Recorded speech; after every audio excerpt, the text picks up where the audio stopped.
নির্বাচনে কোন শিল্পপতিকে আমরা দেখতে চাই না।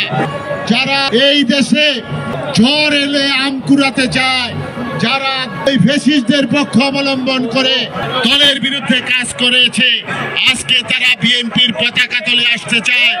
আমরা সেটা হতে দেব না, আমরা সেটার বিরুদ্ধে কাজ করব।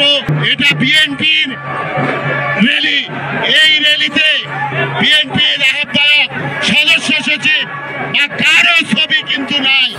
এখানে ছবি হলো জিয়াউর রহমানের, এখানে ছবি হলো বেগম খালেদা জিয়া, এখানে ছবি হলো তারেক রহমানের।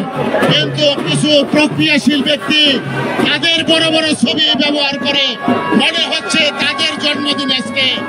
এটা হতে পারে না, এটাকে আমাদের দল থেকে উৎখাত করতে হবে।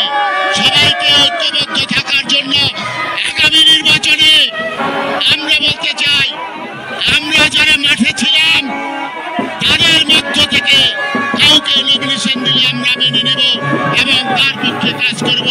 কোন শিল্পপতিকে আমরা দেখতে চাই না, কোন সুসময়ের মৌমাছি আমরা দেখতে চাই না। আজকে বাংলাদেশ জাতীয়তাবাদী দল বিএনপির ৪৭তম প্রতিষ্ঠা বার্ষিকী। এই দলের প্রতিষ্ঠাতা স্বাধীনতার ঘোষক শহীদ রাষ্ট্রপতি জিয়াউর রহমান। এই দলকে যারা প্রতিষ্ঠা করেছে এবং এই দলকে বর্তমান অবস্থায় নিয়ে এসেছে, তার মধ্যে আমাদের দলের বর্তমান চেয়ারম্যান দেশনেত্রী বেগম খালেদা জিয়া এবং দলের ভারপ্রাপ্ত চেয়ারম্যান জনাব তারেক রহমানের অবিস্মরণীয় অবদানের কথা আমরা শ্রদ্ধা ভরে স্মরণ করি। আজকে এই দিনে শহীদ রাষ্ট্রপতি জিয়াউর রহমানের গড়া দল বিএনপির প্রতিষ্ঠা বার্ষিকীতে আজকে বিএনপির সকল পর্যায়ের নেতৃবৃন্দ, দল এবং অঙ্গ সংগঠন প্রত্যেকটি ইউনিট আজকে ঐক্যবদ্ধ। আজকে এই দলের প্রতিষ্ঠা বার্ষিকীতে আমরা নারায়ণগঞ্জবাসীকে তথা দেশবাসীকে একটি অঙ্গীকার করতে চাই। সেটা হলো আগামী দিনে বাংলাদেশকে একটি আধুনিক, দায়িত্বশীল এবং গণতান্ত্রিক বাংলাদেশ হিসাবে বিএনপি গড়ে তুলবে।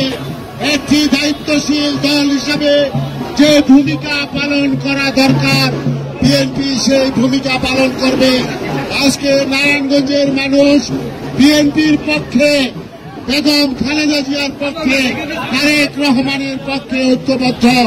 আজকে এই দিনের অঙ্গীকার হোক আগামী বাংলাকে একটি গণতান্ত্রিক বাংলাদেশ হিসাবে গড়ে তোলা এবং আগামী ফেব্রুয়ারি 15 তারিখের পূর্বে বাংলাদেশে একটি সুষ্ঠু নির্বাচনের ব্যবস্থা করা এবং সকল প্রকার অপশাসন দূর করে এদেশে সুশাসন কায়েম করা। এই দল জনগণের দল, এই দল বাংলাদেশের মানুষের হৃদয়ের দল।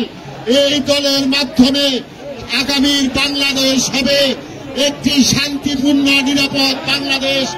এই দলের মাধ্যমে এই বাংলাদেশ থেকে সকল প্রকার সাম্রাজ্যবাদী শক্তিকে আমরা বিতরণ করব, আমরা অপসারণ করব।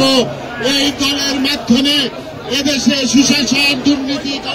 সুশাসনের মাধ্যমে দুর্নীতিকে চূড়ে বিদায় করব। এই কথা আমি আমাদেরকে বলতে চাই।